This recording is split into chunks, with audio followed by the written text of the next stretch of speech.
Hello, dear students. Welcome to today's session. So, in this session, let us learn about the trends in groups. So, when we talk about the trends in the groups, on moving from top to bottom, we can see some variations in the group. So, what are the groups then?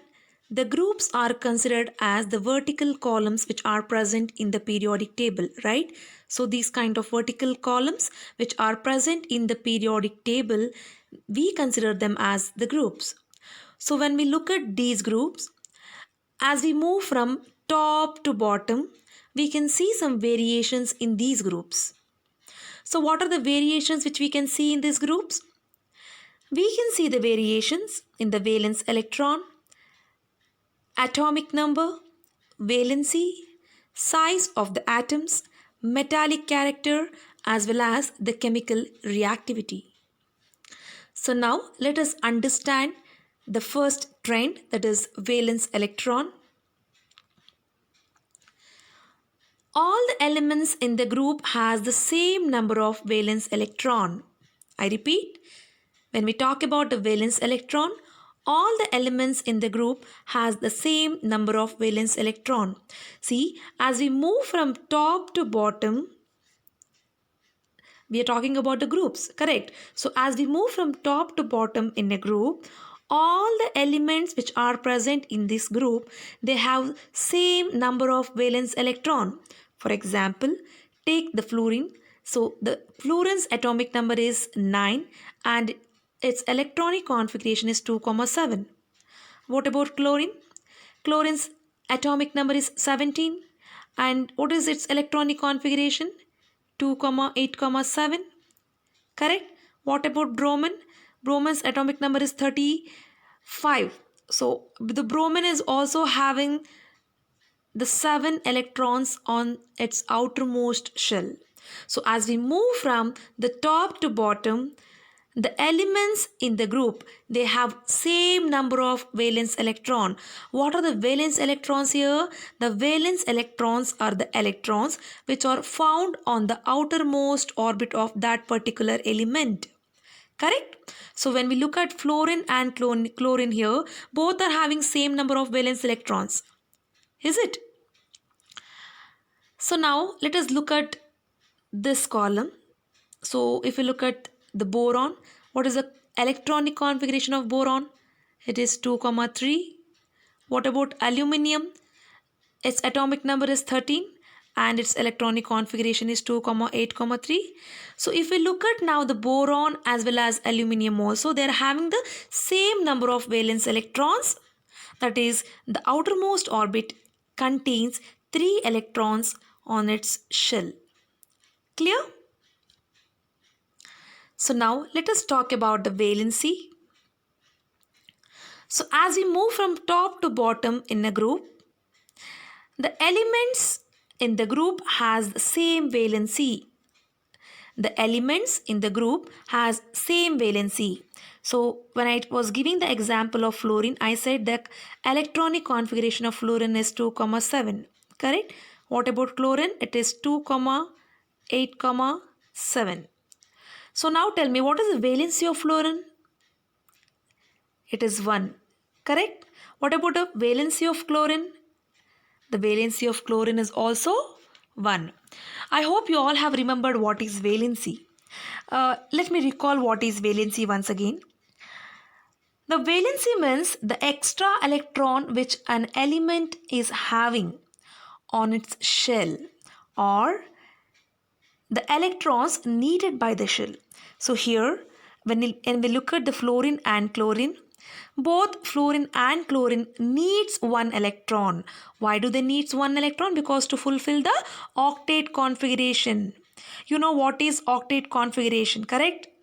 If the outermost shell of the element it has been filled with the 8 number of electrons, then we call that shell as the shell which obtained the noble gas configuration or the octet configuration. Correct? So here, as the fluorine and chlorine require 1 electron, their valency is 1. Clear? So I repeat, as we move from top to bottom in the group, the elements will be having same number of valency. If you look at boron also, 2, 3. Aluminium, 2, 8, 3. Correct. What is the valency? The valency is 3. Because boron can easily lose 3 electron. Aluminium also can easily lose 3 electron. Clear? Now let us talk about the atomic size. On moving from top to bottom in the group, the atomic size increases. I repeat, on moving from top to bottom in the group, the atomic size increases because, see, if we look at the fluorine and chlorine, its electronic configuration is 2, 7 and the chlorine is 2, 8, 7, right? So when we look at the fluorine, how many shells are there? 1 and 2. So when we look at the chlorine now, 1, 2, 3. So what happened here? The number of shells increased. Correct? So as the number of shells are increasing, the size is also increasing. Clear? So that is the reason as we move from top to bottom in the group, the size of the atom increases or the atomic size increases. Clear?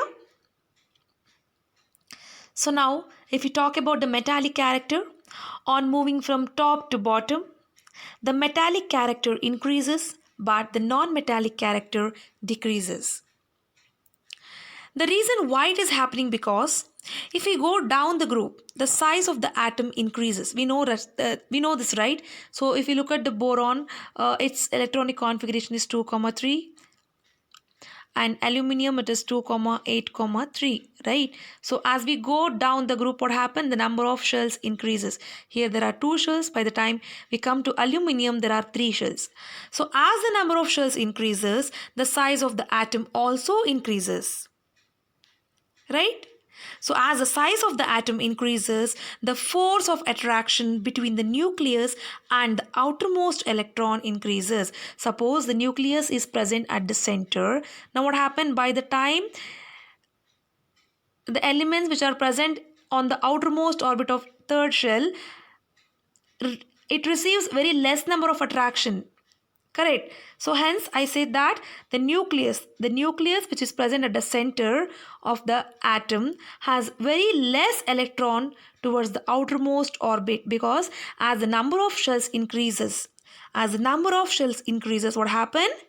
The attraction between the nucleus and the outermost electron also decreases. Clear?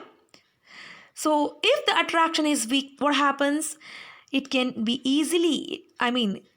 is easy for the atom to lose the electrons from its shell.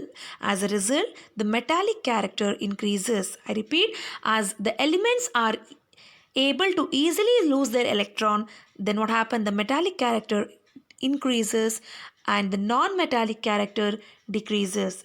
Why non-metallic character decreases? Because as the size of the shell is large, what happens? It is difficult for the shell to receive the electrons to the outermost orbit.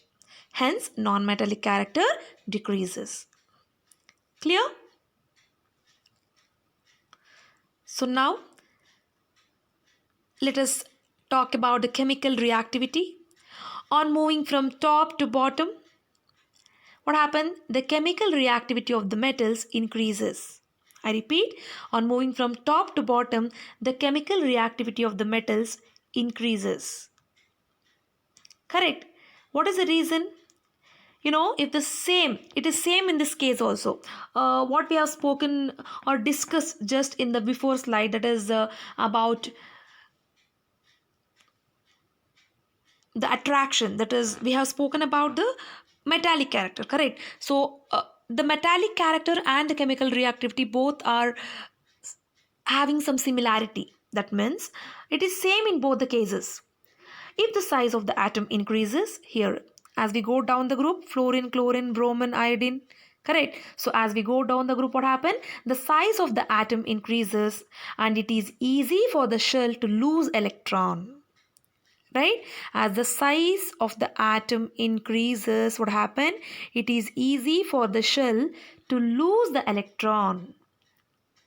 Clear? Because why it is easy? It is because the attraction between the nucleus and the outermost electron. I repeat, the attraction between the nucleus and the outermost electron is very less. That means they do not have more attraction. Correct. Hence, the chemical reactivity of the metal increases and the non-metallic, that is, non-metals have very less reactivity. Clear?